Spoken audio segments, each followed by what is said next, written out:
16ویں پارے سے قرآنی مضامین کے خلاصے کی ابتدا ہو رہی ہے۔ مشرکین مکہ کا تیسرا سوال یہ تھا کہ اس بادشاہ کا تذکرہ کیجیے جس نے مشرق و مغرب میں فتح و کامرانی کے جھنڈے لہرائے۔ قرآن کریم نے اس کا جواب دینا شروع کیا، وَيَسْأَلُونَكَ عَنْ ذِي الْقَرْنَيْنِ قُلْ سَأَتْلُو عَلَيْكُمْ مِنْهُ ذِكْرًا۔ یہ آپ سے ذوالقرنین کے بارے میں پوچھتے ہیں تو آپ انہیں کہہ دیجئے کہ میں تمہیں اس کا تذکرہ سنا رہا ہوں۔ ذوالقرنین قرن سین کے لیے بھی استعمال ہوتا ہے، زلفوں کے لیے بھی استعمال ہوتا ہے، اور سمت اور علاقے کے لیے بھی استعمال ہوتا ہے۔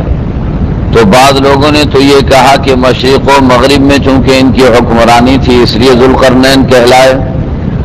بعض لوگوں نے کہا کہ انہوں نے ایسا تاج بنایا ہوا تھا جس پر دو سینگ کی طرح سے ابھرے ہوئے نشانات تھے، اس کی وجہ سے انہیں ذوالقرنین کہا گیا۔ اور بعض نے کہا کہ انہوں نے زلفیں رکھی ہوئی تھیں اور دونوں طرف کی زلفوں کو مد نظر رکھ کر کے انہیں ذوالقرنین یعنی دو لٹوں والے یا دو زلفوں والے کہا گیا۔ بہر صورت جو بھی مقصد ہوگا، قرآن کہتا ہے کہ ذوالقرنین کا واقعہ ہم آپ کو بتا رہے ہیں۔ یہ ذوالقرنین کون ہے؟ بعض لوگوں کو غلط فہمی لگی اور وہ یہ سمجھے کہ اسکندر مقدونی ذوالقرنین کہلاتا ہے،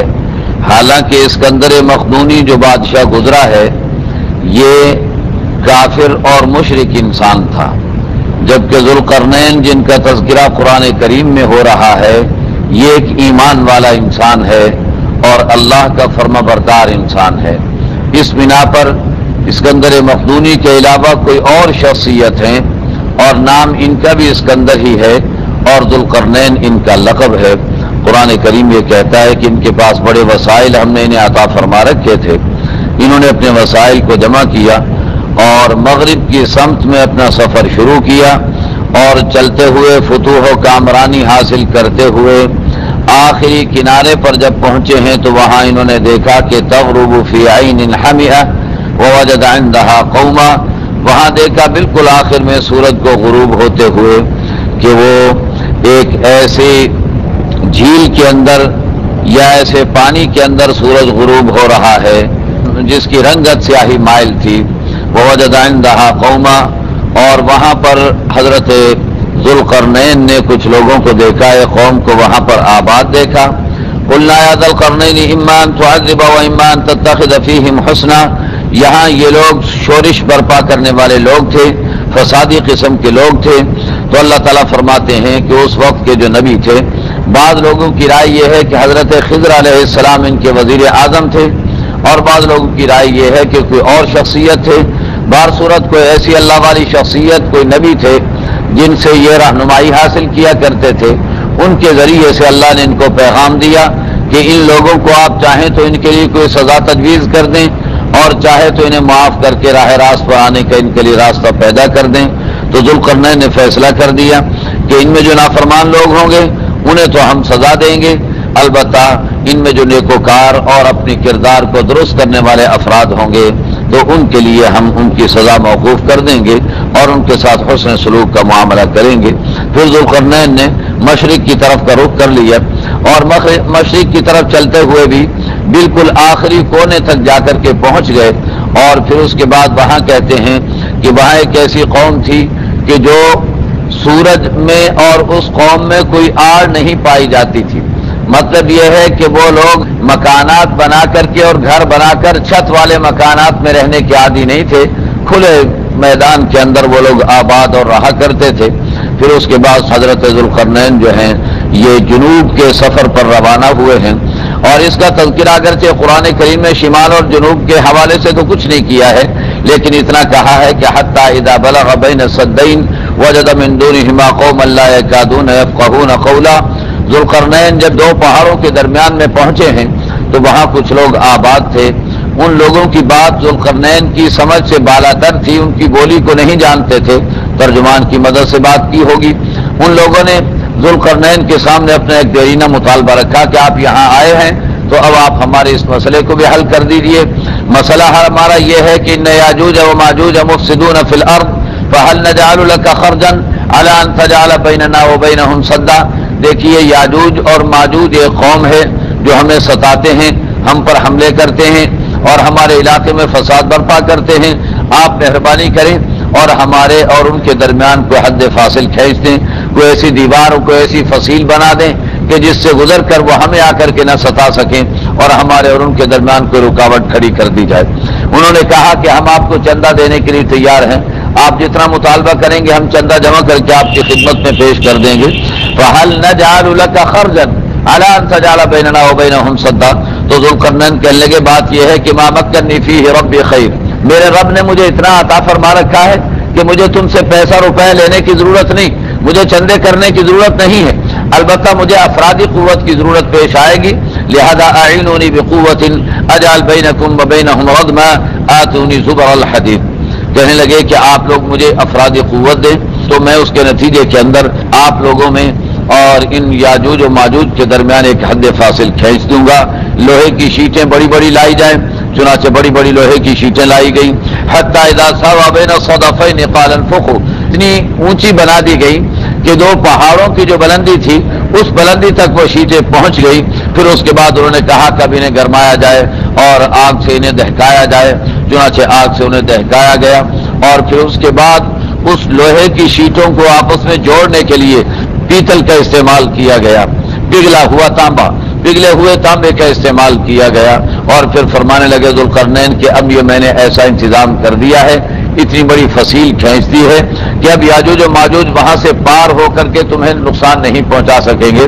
اور پھر کیا کہنے لگے، اتنا بڑا کارنامہ سر انجام دیا، اور آج کے دور کے اعتبار سے بھی اگر آپ دیکھیں تو بہت بڑا کام کرنے کے بعد اب ذوالقرنین کیا کہہ رہے ہیں، ھذا رحمۃ من ربی، یہ میں نے سب کچھ اپنے رب کی رحمت سے سر انجام دیا ہے، میرا کوئی کمال نہیں ہے۔ گویا بتا یہ رہے ہیں کہ اگر کسی نیکی کی توفیق میسر آ جاتی ہے تو اپنی بڑائی نہ کی جائے بلکہ اس نیکی کو اللہ کی طرف منسوب کر دیا جائے کہ میرے رب نے توفیق دی تبھی یہ کام سر انجام پایا ہے۔ پھر فرمانے لگے کہ اب یہ قیامت کے قریب نکل سکیں گے، جب اللہ کا مقررہ وقت آ جائے گا پھر یہ دیوار ٹوٹے گی اور یہ اندر سے نکل کر کے آئیں گے، اس سے پہلے ان کے آنے کی کوئی صورت نہیں ہو سکے گی۔ اللہ کے نبی علیہ الصلوۃ والسلام نے بھی یاجوج و ماجوج کا تذکرہ فرمایا ہے۔ اب یہ دنیا میں کس جگہ پر موجود ہیں اس کا تعین قرآن کریم نے بھی نہیں فرمایا اور اللہ کے نبی علیہ الصلوۃ والسلام نے بھی نہیں فرمایا، اور میں نے آپ کو بتایا کہ قرآن نے حتی اذا بلغ بین السدین کہا ہے، بس دو رکاوٹوں یا دو پہاڑوں کے درمیان جب یہ پہنچے ہیں، وہ کہاں تھے کس طرف تھے اس کا تعین نہیں کیا جا سکتا، کوئی پہاڑی سلسلہ ہے جس طرف یہ واقعہ رونما ہوا ہے۔ اب یہ دنیا کے اندر چونکہ ان کے مقام کا قرآن بھی تعین نہیں کرتا، اللہ کے نبی بھی تعین نہیں فرماتے، اس لیے ہمارے بھی تعین کرنے کی کوئی ضرورت باقی نہیں رہ جاتی ہے۔ بعض لوگوں نے متعین کرنے کی کوشش کی ہے، لیکن چونکہ جو دیواریں آج تک دریافت کی جا سکی ہیں، چین کی دیوار ہے، یہ اس قسم کی اور بعض دیواریں 5 یا 6 دیواریں ہیں جن کا تذکرہ مولانا حفظ الرحمان صاحب چوہاروی رحمۃ اللہ تعالی علیہ نے اپنی قصص القرآن کے اندر بڑی تفصیل سے کیا ہے۔ اگر کوئی علمی طور پر اس کا مطالعہ کرنا چاہے تو مولانا کی بحث بہترین بحث ہے اس موضوع پر، اور انہوں نے تاریخی اعتبار سے بھی اس پر بڑی سیر حاصل بحث فرمائی ہے، اور قرآن و حدیث کے حوالے بھی بڑے زبردست دیے ہیں۔ قصص القرآن کتاب کے اندر اس واقعے کا جہاں انہوں نے تذکرہ فرمایا ہے تو وہاں اس کا تذکرہ موجود ہے، لیکن وہ ساری دیواریں ٹوٹی ہوئی ملی ہیں۔ اگر ٹوٹی ہوئی دیواریں ہونی تھی تو انہوں نے کیوں کہا کہ ان دیواروں کو اس وقت تک نہیں توڑا جا سکے گا جب تک اللہ کا حکم نہ آ جائے اور قرب قیامت نہ آ جائے، اور اللہ کے نبی بھی یہی فرماتے ہیں کہ جب تک قیامت قریب نہیں آئے گی وہ اس دیوار کو توڑنے میں کامیاب نہیں ہو سکیں گے۔ اس سے معلوم ہوتا ہے کہ ایسی جگہ پر وہ لوگ آباد ہیں کہ اس جگہ پر آج تک انسانوں کی رسائی حاصل نہیں ہو سکی ہے۔ آج کا انسان کہتا ہے کہ میرے پاس وسائل ہیں، میرے پاس انتظامات ہیں، دنیا کے چپے چپے کو میں نے روشن کر لیا ہے، لہذا مجھ سے کوئی چیز چھپ نہیں سکتی، تو یاجوج و ماجوج مجھ سے کیسے چھپے ہوئے ہیں؟ حالانکہ آپ جانتے ہیں کہ دنیا کی آج کی سب سے بڑی طاقت جو ستاروں پر کمندے ڈال کر ساری دنیا کی نگرانی کر رہی ہے، وہ اب تک اپنے مطلوب ترین شخصیت اسامہ بن لادن کو تلاش نہیں کر سکی ہے، ملا عمر کو تلاش نہیں کر سکی ہے۔ تو اگر وہ اپنی مطلوب ترین شخصیت کو تلاش نہیں کر پا رہے ہیں باوجود سارے وسائل کے اور سارے انتظامات کے، اور ان کے علاقے کے لوگوں کی ان کی حمایت کرنے کے باوجود بھی وہ ناکام ہو رہے ہیں، تو ہو سکتا ہے اللہ نے ان بندوں کو بھی کہیں رکھا ہوا ہو اور قرب قیامت میں ان کو نکالا جائے۔ اور پھر ایک اور حقیقت دنیا کے اندر موجود ہے، برمودا ٹرائنگل کے نام سے ایک پانی کے اندر ایک ایسا خطہ موجود ہے کہ جس کا راز آج تک ہماری سائنس اور جدید وسائل بھی کھول نہیں سکے ہیں اور اس کے بارے میں صحیح معلومات نہیں دے پائے ہیں۔ تو معلوم ہوتا ہے کہ دنیا میں ایسی مقامات اور ایسی جگہ موجود ہیں کہ جنہیں آج کے جدید وسائل بھی انہیں منکشف نہیں کر سکے ہیں، تو انہی میں یاجوج ماجوج بھی کہیں موجود ہوں گے اور ان کی تعداد بہت زیادہ ہے۔ حدیث شریف کے اندر آتا ہے کہ جب جہنم میں ڈالا جائے گا تو ایک انسان ہوگا، 999 یاجوج ماجوج کی قوم کے افراد ہوں گے، تو اتنی بڑی تعداد ہوگی ان کی، گویا 1 اور 1000 کا ریشو ہے انسانوں میں اور ان کی آبادی کے درمیان۔ بہت بڑی تعداد ہے، بہت بڑی آبادی ہے۔ جہاں بھی یہ لوگ آباد ہیں قرب قیامت میں ظاہر ہوں گے، دنیا میں فساد مچائیں گے اور حضرت عیسیٰ علیہ السلام کے ذریعے اللہ رب العزت ان کا خلا خما کروائیں گے، اور وہ بھی قدرتی طور پر ہوگا۔ عیسیٰ علیہ السلام تو مسلمانوں کو لے کر کوہ طور پر چلے جائیں گے۔ اس سلسلے کے اندر علامات قیامت کے حوالے سے شارف الدین صاحب رحمۃ اللہ تعالی علیہ کی کتاب ہے، بازار میں مل جاتی ہے، اسے لے کر کے مطالعہ کیا جا سکتا ہے۔ اس میں علامات قیامت کے حوالے سے بہت سی چیزوں کو قرآن و حدیث کی روشنی میں بیان کر دیا گیا ہے۔ اس کے بعد اللہ رب العزت فرماتے ہیں کہ کافر لوگ یہ سمجھتے ہیں کہ وہ میرے علاوہ میرے بندوں کو میرا مد مقابل بنا کر کے کامیاب ہو جائیں گے۔ انا اعتدنا جہنم للکافرین نزلا، ایسے کافروں بے ایمانوں کے لیے جہنم کو ہم نے تیار کر رکھا ہے۔ هل ننبئکم بالاخسرین اعمالا، ہم تمہیں بتائیں کہ سب سے نقصان اٹھانے والے کون لوگ ہیں؟ الذین ضل سعیہم فی الحیاۃ الدنیا وہم یحسبون انہم یحسنون صنعا، جن کی دنیا کی زندگی میں ان کے اعمال ضائع ہو کر کے رہ گئے اور وہ سمجھتے رہے کہ ہم بڑا تیر مار رہے ہیں، بڑا کارنامہ سر انجام دے رہے ہیں۔ اولئک الذین کفروا بآیات ربہم ولقائہ، جو لوگ اللہ کی آیات کے منکر، اللہ کی ملاقات کے منکر، یہی لوگ ہیں جن کے اعمال ضائع چلے جاتے ہیں۔ اور اس کے بالمقابل ان الذین آمنوا وعملوا الصالحات، ایمان والے، اعمال صالحہ والے، جنت الفردوس ان کی مہمانی اللہ نے تیار کر رکھی ہے۔ خالدین فیہا لا یبغون عنہا حولا، جنت میں ہمیشہ رہیں گے، کبھی بھی نکلنا نہیں چاہیں گے۔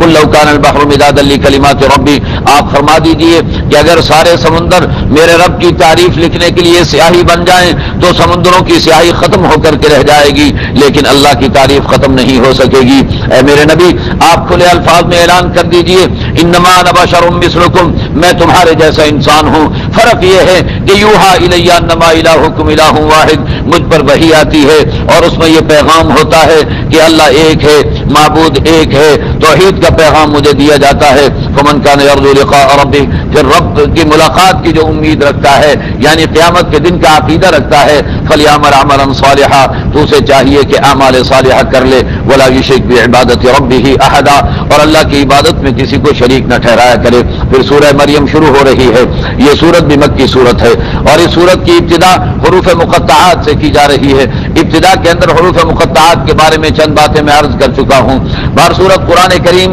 جہاں حروف مقطعات کو لاتا ہے، حروف مقطعات کے معنی علیحدہ علیحدہ حروف، کاف ہا یا عین صاد، جہاں قرآن یہ علیحدہ علیحدہ حروف لاتا ہے وہاں بنیادی طور پر قرآن کریم کی حقانیت کو بیان کرتا ہے اور دنیا کو چیلنج کرتا ہے کہ دنیا والوں، یہی کاف ہا یا عین صاد کے الفاظ ملا کر تم آپس میں گفتگو کر لیا کرتے ہو، قرآن بھی ہم نے انہی الفاظ سے مرکب بنا کر کے بنایا ہے۔ اگر تم میں صلاحیت ہے اور تم اس قرآن کو اللہ کا کلام نہیں جانتے ہو تو تم بھی قرآن جیسا کلام بنا کر کے دکھا دو۔ جب تم اس کلام کے بنانے سے عاجز ہو تو تمہیں ماننا پڑے گا کہ یہ اللہ کا کلام ہے۔ ذکر رحمت ربک عبدہ زکریا اذ نادى ربہ نداء خفیا، حضرت زکریا علیہ السلام بوڑھے ہو چکے تھے، اولاد کوئی نہیں تھی، تو بڑھاپے کے اندر بڑے عجیب و غریب انداز میں دعا کر رہے ہیں اللہ رب العزت سے۔ تھوڑا سا ان کی دعا کا ترجمہ کرتا چلوں، کیسی دعا کر رہے ہیں؟ ربی انی وہن العظم منی، میرے مولا میری ہڈیاں کمزور پڑ چکی ہیں، واشتعل الراس شیبا،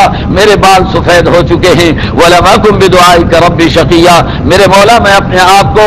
آپ سے دعا مانگنے کے اندر ناکام نہیں دیکھنا چاہتا ہوں۔ وانی خفت الموالی من ورائی وکانت امراتی عاقرا، مجھے اپنے رشتہ داروں سے بھی خوف ہے کہ میں جب چلا جاؤں گا تو میرا کوئی والی وارث نہیں ہوگا، میری وراثت کو سنبھالنے والا کوئی نہیں ہوگا، اور نبی کی وراثت تو نبی کا علم ہوا کرتا ہے، وہی ہوا کرتی ہے۔ وکانت امراتی عاقرا، اور کہنے لگے کہ میری بیوی بانجھ ہو چکی ہے، فہب لی من لدنک ولیا، لہذا مجھے کوئی اپنا وارث عطا فرما دے، یرثنی ویرث من آل یعقوب وجعل رب رضیا۔ یا زکریا، قرآن آ گیا، قرآن نے کہا کہ زکریا انا نبشرک بغلام اسمہ یحییٰ، ہم ایک بیٹے کی آپ کو بشارت دے رہے ہیں جس کا نام ہم نے ہی یحییٰ رکھ دیا ہے، لم نجعل له من قبل سمیا، آج تک ایسا نام کبھی نہیں رکھا گیا ہے۔ قال رب انا یکون لی غلام وکانت امراتی عاقرا وقد بلغت من الکبر عتیا۔ آگے حضرت زکریا نے تعجب کا اظہار کیا، اللہ نے فرمایا کہ اللہ کے لیے زکریا تجھے پیدا کرنا مشکل نہیں تھا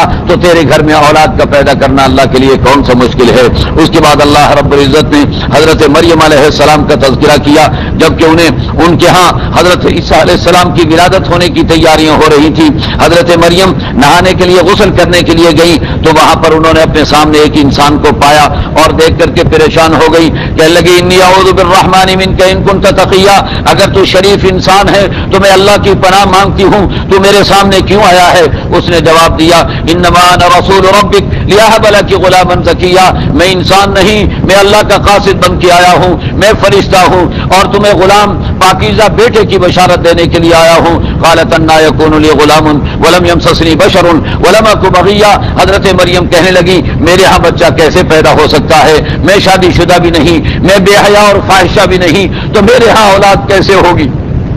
قال كذلك قال ربك هو علي هين، فرشتہ کہنے لگا کہ ایسے ہی ہو جائے گی، نہ تمہیں شادی کرنے کی ضرورت ہوگی نہ کوئی اور مسئلہ ہوگا، ایسے ہی اللہ تمہارے گھر میں بچے کو پیدا کر دیں گے، اللہ کے لیے یہ کام بڑا ہی آسان ہے۔ وَلِنَجْعَلَهُ آيَةً لِلنَّاسِ وَرَحْمَةً مِنَّا وَكَانَ أَمْرًا مَقْضِيًّا، اللہ اسے نشانی بنانا چاہتے ہیں دنیا والوں کے لیے اور اللہ کا فیصلہ ہو چکا ہے۔ فَحَمَلَتْهُ فَانْتَبَذَتْ بِهِ مَكَانًا قَصِيًّا، تو انہیں حمل ٹھہر گیا اور پھر حضرت مریم علیہ السلام دور کہیں نکل کے چلی گئی۔ فَأَجَاءَهَا الْمَخَاضُ إِلَى جِذْعِ النَّخْلَةِ، جنگل بیابان میں تھی، سوکھا ہوا کھجور کا تنا اس کے قریب بیٹھی ہوئی تھی کہ درد دے شروع ہو گیا، بچے کا درد شروع ہو گیا، تو حضرت مریم کہنے لگی یا لیتنی مت قبل هذا وكنت نسيا منسيا، ایک تو اس درد سے پریشان ہو رہی تھی اور دوسرا بچے کی ولادت کے بعد معاشرے کے اندر جو رسوائی ہونے والی تھی اس سے پریشان ہو رہی تھی، کہنے لگی کاش میں اس سے پہلے ہی مر چکی ہوتی اور بھلائی جا چکی ہوتی۔ فناداها من تحتها الا تحزني قد جعل ربك تحتك سريا وهزي اليك بجذع النخلة تساقط عليك رطبا جنيا، تو اللہ تعالیٰ نے آواز دی یا اللہ کے کسی قاصد نے فرشتے نے آواز دی اور کہا کہ دیکھیے آپ پاؤں کی طرف دیکھیے تو وہاں نہر جاری ہے اور یہ جو تنا ہے کھجور کا سوکھا ہوا صحیح لیکن معجزانہ طور پر اس سے آپ کو کھجوریں ملیں گی، آپ ذرا اسے ہلا کر کے دیکھیے۔ انہوں نے ہلایا، کھجوریں گری، وہ کھا لی اور پانی پی لیا اور پھر اس کے بعد فکلی وشربی وقرری عینا، قرآن کہتا ہے اللہ نے فرمایا کھاؤ اور پیو اور بچے کو دیکھ دیکھ کے اپنی آنکھوں کو ٹھنڈا کرتی رہو۔ فإما ترين من البشر أحدا فقولي إني نذرت للرحمن صوما فلن أكلم اليوم إنسيا، اگر کوئی انسان تم سے گفتگو کرنا چاہے اور بات کرنا چاہے کہہ دو میں نے خاموشی کا روزہ رکھ لیا ہے، میں نہیں بولوں گی، میں کسی سے بات نہیں کروں گی۔ چنانچہ فاتت به قومها تحمل، بچے کو گود میں لے کر جب اپنے گھر کے اندر آئیں اور اپنے محلے کے اندر پہنچی تو سارے لوگ جمع ہو گئے، کہنے لگے یا مریم لقد جئت شيئا فريا، ارے مریم تو نے کیسا غضب کا کام کر دیا، یہ کیسا بڑا سانحہ رونما کر دیا۔ یا اخت ہارون ما كان ابوك امرأ سوء وما كانت امك بغيا، ہارون اس دور کے اندر ایک بہت بڑے اللہ والے انسان تھے اور حضرت مریم کی نیکی بھی بڑی مشہور تھی، تو کہا گیا کہ تو وہ ہارون جیسی نیک و پاک خاتون ہے، تو ان کی بہن معلوم ہوتی ہے، لیکن تو نے اس کے باوجود یہ کیا کیا؟ تمہارے ابا بھی کوئی برے انسان نہیں تھے، تمہاری اماں بھی کوئی بری عورت نہیں تھی، پھر کیا ہوا؟ یہ کیا واقعہ پیش آ گیا؟ فاشارت الیہ، تو انہوں نے بچے کی طرف اشارہ کر دیا، خود خاموش رہی۔ قالوا کیف نکلم من کان فی المہد صبیا، کہنے لگے کہ ہم اس بچے سے کیسے باتیں کریں، یہ بچہ تو گود کے اندر ہے، بات نہیں کر سکتا۔ تو اس بچے سے جواب آیا، آواز آئی انی عبداللہ آتانی الکتاب وجعلنی نبیا، میں اللہ کا بندہ ہوں، اللہ نے مجھے نبی بنایا، کتاب عطا فرمائی، مجھے برکتوں والا بنایا اور مجھے نماز اور زکوٰۃ ادائیگی کا حکم دیا ہے میرے اللہ نے، وبرم بوالدتی، اور مجھے اللہ نے اپنی والدہ کا خدمت گزار بنایا ہے، ولم یجعلنی جبارا شقیا، اور اللہ نے مجھے سرکش یا بدبخت بھی نہیں بنایا ہے،